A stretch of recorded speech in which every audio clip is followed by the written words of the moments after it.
I thought she was afraid of me. I was wrong. She wasn't afraid of me at all. She was afraid of something that only shows up when it's just two people in the car. And that night, I finally understood why. It started like a normal night. Nothing felt off. Nothing felt scripted. Nothing felt like the beginning of something you'd later replay in your head, over and over, trying to figure out where it went wrong. There were four of us: Joe, Sandra, Amy, and me. Joe was my closest friend. We grew up together, same schools, same streets, same bad decisions. Sandra came into the picture later, through Joe. She was the kind of person who could make any situation feel lighter. Even silence felt comfortable around her. And Amy. Amy was new. That night was the first time I met her. We watched a movie, something forgettable, loud, predictable. The kind of film you don't remember the next day. After that, we went bowling. Laughter, noise, neon lights, cheap food. Everything felt normal. Too normal. Looking back, that's the part that bothers me the most. Because nothing warned me. Not then. It was close to midnight when we left. The parking lot was mostly empty. Cold air, that quiet hum cities have when they start shutting down. I was the only one with a car, so naturally, I drove. No one questioned it. They never do. Joe sat in the front. Sandra and Amy were in the back. At first, it was just random conversation, jokes, half-finished thoughts, someone playing music low in the background. Then, slowly, it started fading. You don't notice when silence takes over. It just happens. Joe was the first to go. He lived closest. We pulled up. He said goodnight, slammed the door, gone. Just like that, 3 people left. That's when it shifted, not dramatically, just subtly, like something adjusting itself. I kept driving. Next stop was Sandra, then Amy, then me, an hour into nothing. That was the plan, simple, efficient, normal. But then, I noticed something in the rearview mirror. Sandra and Amy, they were texting, but not like people casually scrolling. No, they were typing fast, glancing at each other, whispering, then stopping when I looked up, then starting again, over and over. At first, I ignored it. People text, people whisper. It doesn't mean anything, right? Except, it didn't feel like nothing. It felt like they were talking about me. I told myself I was overthinking. I always do. But then Sandra leaned forward slightly. Just enough. Her voice calm, too calm. You missed the turn. I frowned. I didn't. Amy's house was after Sandra's. This route made sense. It always had. No, Sandra said. You were supposed to go the other way. Something about the way she said it. It didn't sound like a correction. It sounded like a test. I'm dropping you first, I said. Then Amy. Silence. Then a breath, a quiet one, from the back. I'd rather you drop me first. That was Amy. First time she'd spoken in a while. Her voice was controlled, careful. Why? I asked.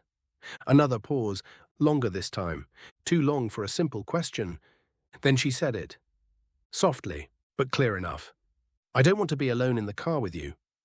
The words just sat there, heavy, unmoving. I laughed. Not because it was funny, because it felt unreal. What? I just don't feel comfortable, she said. It's nothing personal.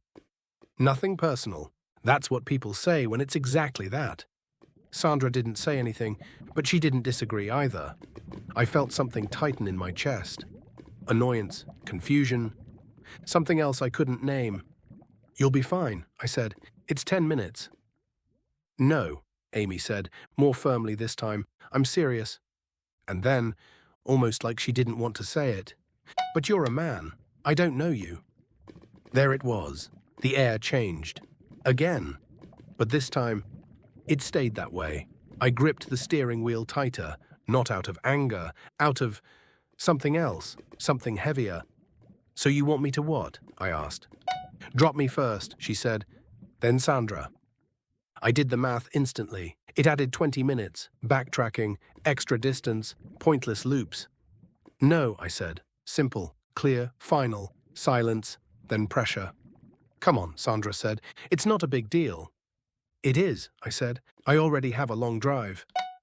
Amy shifted behind me. I could hear it. Fabric moving, breathing changing.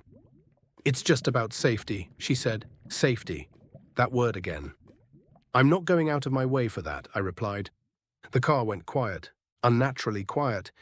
Then they started again, whispering, texting, but this time I noticed something different. Amy wasn't looking at Sandra anymore. She was looking at the window, not out of it. At it, like she was watching something, reflected. I glanced in the mirror. Nothing, just darkness behind us. Or at least, that's what I thought. A few seconds passed. Then Amy spoke again, but this time, her voice had changed, lower, tighter. Please, she said, just drop me first. Something about that word. Please. It didn't sound like fear anymore. It sounded like urgency. I didn't answer. We kept driving. Then Amy leaned forward, slowly, close enough that I could feel her presence, even without looking. Stop the car. That wasn't a request. What? I said. Stop the car. Now. There was something in her voice, something sharp, something wrong. I slowed down slightly, confused. Why? No answer. Just breathing. Then Sandra spoke. Did you not see that? My stomach dropped. See what? Neither of them answered immediately. Then Amy whispered, It's still behind us. I checked the mirror again. Nothing. Empty road, no headlights, no movement. There's nothing there, I said. That's the problem, Amy replied, her voice barely above a whisper. It doesn't need headlights. A cold sensation ran through my spine. What are you talking about? I said. No one answered. Then the music cut out. Not gradually, not like a glitch. Just gone. Silence flooded the car, the kind of silence that feels thick. Then something else filled it. A sound. Faint. Too faint to place. At first, it sounded like breathing, but not from inside the car, from outside, right behind us. I looked again, and this time, I saw it. Not clearly, not fully, just a shape, too tall, too still, standing in the middle of the road. But we had already passed that stretch. So why was it still there? I blinked, and it was gone. Drive, Amy said. I didn't argue. I pressed the accelerator harder than I needed to. The road stretched ahead. Dark, endless. But something was wrong. We weren't getting farther from it. The distance in the mirror wasn't changing, like it was keeping up, without moving. Do you see it now? Sandra whispered. I didn't answer, because I did, and I didn't know how to explain it. Then Amy said something I'll never forget. It only comes when there are three. My grip tightened again. What? It waits, she said, for the moment someone leaves. My heart started racing. What are you talking about? No response, just silence. Then the car flickered. Lights dimmed, came back, dimmed again, and in that split second, I saw it closer, much closer. Not in the road, right behind the car, and it wasn't alone anymore. There were two, and one of them was leaning forward, trying to look inside. I slammed the brakes. The car skidded slightly. Everything went still. No movement, no sound, just darkness. Don't stop, Amy said. Too late. I was already stopped. And then something knocked, not on the door, on the trunk. Once, slow, deliberate. I couldn't breathe. Another knock, closer this time, as if it had moved. Sandra started crying, quietly, like she already knew. Then Amy spoke again, and this time, her voice wasn't hers. It's too late now. I turned. Slowly, and what I saw didn't make sense, because Amy was smiling, not scared, not nervous, smiling, and behind her, in the reflection of the window, something else was smiling too. Something that didn't belong in this world. The last thing I remember, before everything went black, was the sound of the back door unlocking on its own and something getting in.